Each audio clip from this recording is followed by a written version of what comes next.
Selamat datang di channel Audian Audina. Kali ini kita bakal membahas manga Attack on Titan, tepatnya chapter 135 kemarin yang sedang booming. Langsung saja kita mulai.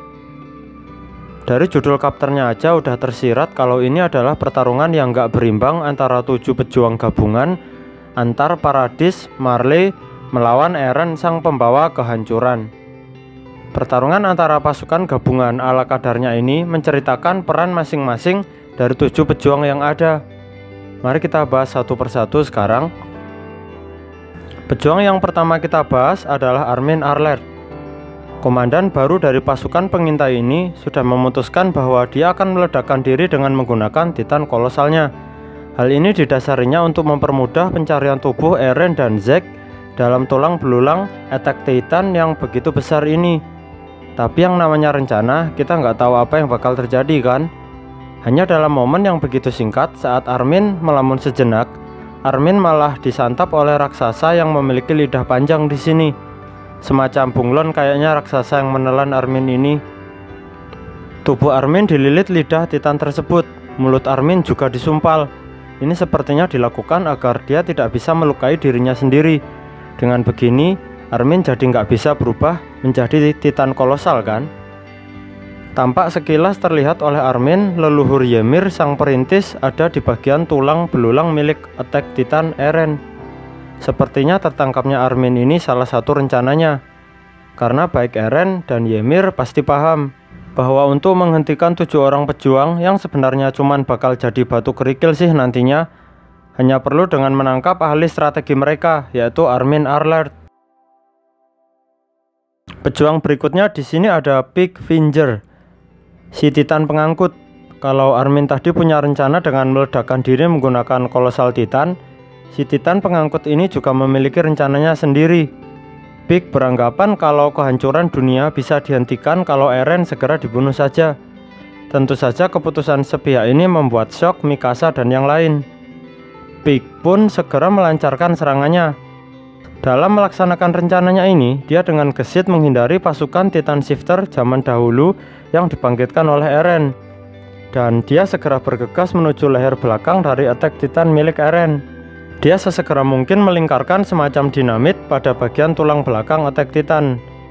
Dia sepertinya berusaha memisahkan antara kepala dengan bagian tubuh milik Attack Titan dengan peledak. Tapi yang terjadi berikutnya, saat dia berusaha menekan tombol peledaknya, dia ditusuk dengan tombak dari belakang oleh Titan palu perang. Udah kayak jadi sate aja dia. Bersamaan saat ditusuk oleh Titan palu perang ini, tombol peledak juga terlempar menjauh dari Big. Kalau menurut pendapat saya pribadi, kayaknya peledak yang melingkar di leher Attack Titan ini nanti, kalau masih bisa digunakan entah gimana caranya, bakal bisa jadi satu solusi buat menghentikan dewa penghancur Eren. Kan yang kelempar tombol peledaknya aja kan. Siapa tahu peledaknya masih melingkar di leher Attack Titan. Rencana Armin sudah gagal ya, rencana Big juga gagal. Mari kita teruskan ke 5 pejuang yang lain. Lanjut lagi, sekarang kita bahas pejuang yang lain di sini, yaitu Rainer Braun. Dalam chapter ini diperlihatkan ibu kandungnya dari kejauhan terus mendoakannya agar dia bisa tetap hidup dan selamat. Kayaknya inilah alasan utama Rainer sampai detik ini masih hidup sehat walafiat. Titannya yang berlapis baja masih dilapisi lagi oleh doa ibunya. Jadi wajar kalau Rainer ini panjang umur. Doa ibu kok dilawan. Pada awal penyerangan ini, Rainer sudah berhasil menaklukkan Titan binatang buas milik Zack. Tapi momen berubah saat Eren membangkitkan seluruh Titan Shifter zaman dahulu. Rainer benar-benar dikeroyok oleh pasukan Titan Shifter yang bergerak secara tersistem ini. Tapi Rainer masih dapat mengatasinya karena dia dibantu oleh Mikasa dan yang lain. Momen seketika berubah saat Rainer yang sedang syok melihat keadaan Big yang tiba-tiba ditombak oleh Titan palu perang. Rainer sedikit lengah di sini, sehingga dari belakangnya tiba-tiba datang serangan dari Titan rahang, yaitu si Galliard. Wajah dari Titan lapis baja Rainer ini seketika langsung terkena cakaran dari Galliard.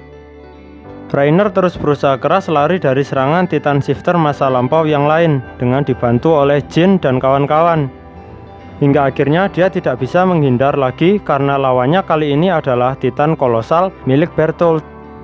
Titan kolosal ini berhasil menggenggam Reiner. Titan lapis baja ini pun hendak dimakan oleh si Titan kolosal. Tapi sekali lagi dia masih selamat. Dia diselamatkan oleh Jin di detik-detik terakhir sebelum kepalanya digigit oleh Titan kolosal. Inilah dia kemampuan Reiner, sang raksasa lapis baja plus berlapis doa ibunya.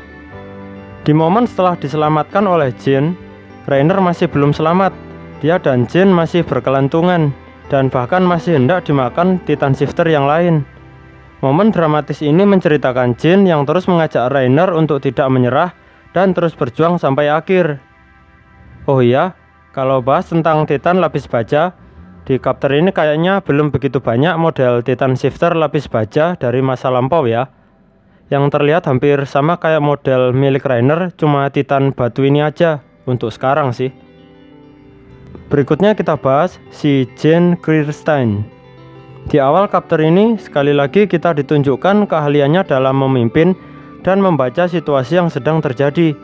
Dialah orang yang mendesak Armin untuk segera memutuskan meledakkan diri dengan kolosal Titannya. Walaupun akhirnya Armin gak sempat meledak sih. Jin dalam chapter ini memiliki peran yang cukup vital. Selain memiliki karakter kepemimpinan yang mumpuni, kemampuan bertarungnya juga gak kalah hebat. Dia mampu membunuh Titan wanita yang hendak menyerang Reiner dari belakang. Jin menggunakan tombak petirnya di sini. Selain itu, dialah orang yang menyelamatkan Reiner dari gigitan Titan kolosal Bertolt. Setelah penyelamatan dramatis tersebut, dialah yang terus menyemangati Reiner untuk terus berjuang sampai akhir. Bahkan Jin bilang pada Reiner, kalau kita ini dari awal adalah orang yang sudah nggak waras, karena lebih memilih hidup menderita dengan bergabung ke pasukan pengintai. Kita lanjutkan ke pejuang berikutnya, yaitu Levi Ackerman, orang yang dijuluki manusia terkuat dulunya. Kalau melihat di keadaan sekarang, julukan itu sudah nggak melekat padanya sih. Di chapter ini, dia benar-benar dilemahkan oleh Isayama Sensei. Levi yang sudah kehilangan beberapa jari tangannya, kali ini giliran kakinya yang terlihat patah dan berdarah-darah karena gigitan salah satu Titan Shifter saat berusaha melindungi Connie. Dalam cerita kali ini, Levi itu lebih berperan sebagai umpan, sedangkan Algojo-nya adalah Mikasa.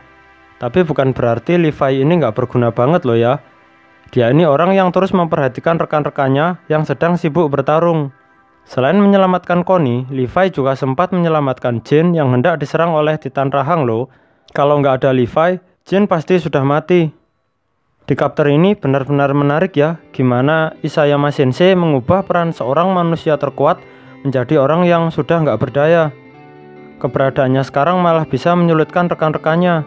Levi bahkan sudah sampai muntah darah loh.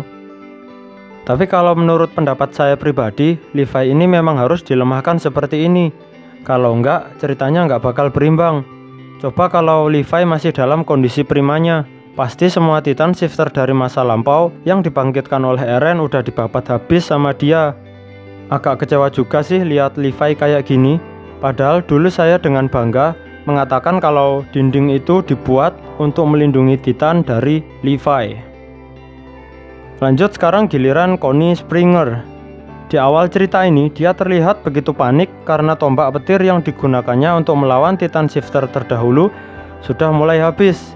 Dan dia juga benar-benar nggak tahu mau apa lagi dengan kondisi yang suram seperti ini. Armin aja udah ketangkep pihak musuh kan. Pantas kalau dia jadi panik. Otak serangan mereka sudah ketangkap sih. Tapi Connie ini nggak bisa dianggap remeh loh. Dia berjasa besar karena berhasil melindungi Reiner dari sergapan Titan Shifter dari masa lampau. Dan dia juga berhasil menembakkan tombak petir yang mengenai Titan Rahang milik Galliard. Berkat inilah Reiner bisa sedikit menghindar dari pengepungan para Titan Shifter masa lampau. Di pertengahan cerita, dia digambarkan menggelantung dan pingsan dengan peralatan manuver 3D-nya. Ini kayaknya efek hempasan dari Titan kolosal milik Bertolt sebelumnya. Dalam posisi menggelantung ini, dia sudah hampir dimakan oleh Titan Rahang dan Titan yang berleher panjang. Tapi dia masih selamat karena ditolong oleh Mikasa dan Kapten Levi. Tapi Levi kakinya sampai patah di sini dan berdarah-darah karena dia tergigit oleh Titan leher panjang ini. Kalau kalian perhatikan lebih detail ya, posisi menggelantung Connie ini semacam dejavu dengan posisi ibu Connie yang menjadi raksasa karena ulah Zeke dulu di desanya Connie. Kita lanjutkan di sini. Pejuang berikutnya adalah Mikasa Ackerman. Ini adalah pejuang yang paling berjasa di chapter ini. Tanpa dia, mungkin 6 pejuang lainnya udah mati. Dia sudah sering menebas dan menghabisi Titan Shifter dari masa lampau untuk menyelamatkan rekan-rekannya. Kayaknya sekarang posisi manusia terkuat melekat padanya. Jasanya di chapter ini banyak banget loh. Yang pertama, dia berhasil membunuh Titan palu perang yang hendak menyerang Reiner. Berikutnya, dia membunuh Titan rahang yang hendak menyerang Reiner dari belakang. Yang ketiga, Mikasa berhasil membunuh Titan tengkorak dengan menggunakan tombak petir. Yang berikutnya, yaitu yang keempat, dia menebas leher Titan rahang yang hendak memakan Connie. Yang kelima, dia berhasil menebas tengkuk Titan yang hendak melahap Jin dan Reiner yang sedang bergelantungan. Dan yang terakhir, dia berhasil menebas tengkuk dari Titan sisi ular berleher panjang yang hendak menelan Connie dan Kapten Levi. Mikasa memang terlihat begitu kuat di sini, tapi dia tidak serta-merta melakukan semuanya sendirian. Ada peran dari Levi yang menjadi umpan di sini, sedangkan Mikasa menjadi sang Algojo. Mikasa dalam chapter ini sadar betul kalau mereka bertujuh ini sedang berada dalam keputusasaan, tapi dia bertingkah menggila dengan berteriak kalau dia itu kuat, entah apapun yang bakal terjadi ke depannya. Ini sepertinya dia lakukan untuk tetap menyemangati rekan-rekannya. Sampai di akhir chapter ini, bisa dibilang kemampuan bertarung Mikasa saja yang masih bisa diandalkan, dan itu bisa menjadi simbol harapan terakhir umat manusia. Chapter ini ditutup dengan kedatangan Annie yang terbang menaiki Titan milik Falco. Secercah harapan baru telah muncul. Siapa tahu Annie berhasil membujuk Eren untuk berhenti melakukan penghancuran dunia. Kalau dipikir-pikir, Annie ini datang emang niat ngehentiin Eren atau khawatir dengan keadaan Armin ya. Demikian pembahasan kali ini. Silahkan cek video kami yang lain. Siapa tahu tertarik. Sampai jumpa di kesempatan yang lain ya. Bye bye.